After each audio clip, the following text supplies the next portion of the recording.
अस्सलामुअलैकुम सामीन। 3 शव्वालुल मुकर्रम है, 5 मई है। सोशल इंडिया न्यूज़ में आपका खैर मकदम है। ख़बर का उन्वान है, राजस्थान में फ़िरका वाराना फ़साद रुकने का नाम नहीं ले रहा है।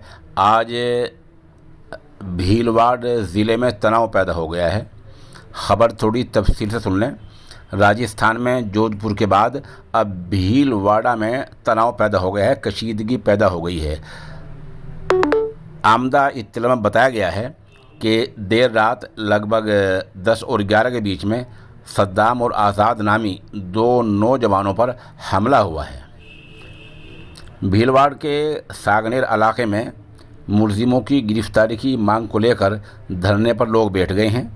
इलाके में भारी पुलिस फोर्स तैनात कर दी गई है और बताया ये भी गया है कि जिन नौजवानों पर हमला हुआ है, आज़ाद और सद्दाम, उनकी हालत ख़तरे से बाहर है।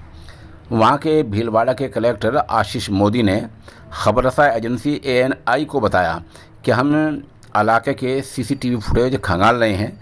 जैसे ही मुलजिमों की पहचान होगी वैसे ही उनको गिरफ्तार कर लिया जाएगा। उन्होंने बताया कि एक नौजवान के सर में मामूली चोट आई है और ये चोटें कम हैं। उधर राजस्थान के वज़ीर आला अशोक गहलोत ने दंगे भड़काने की साजिश के ज़रिए RSS और भाजपा के बारे में कहा कि वो अपना एजेंडा सेट कर रहे हैं। करौली, जोधपुर व रामगढ़ में हमने वक्त रहते कार्रवाई की है, इसलिए छोटे हादसा हुए हैं। हमने मुलजिमों को गिरफ्तार कर लिया है, किसी को नहीं बख्शा जाएगा। रियासत में तशद्दुद नहीं होने देंगे। बता दें कि जोधपुर में पहला हादसा हुआ था, अब आज भीलवाड़ा में हो गया है और भीलवाड़ा में हालात कशीदा बताए जा रहे हैं और जिन नौजवानों पर हमला हुआ है उनकी हालत ख़तरे से बाहर है।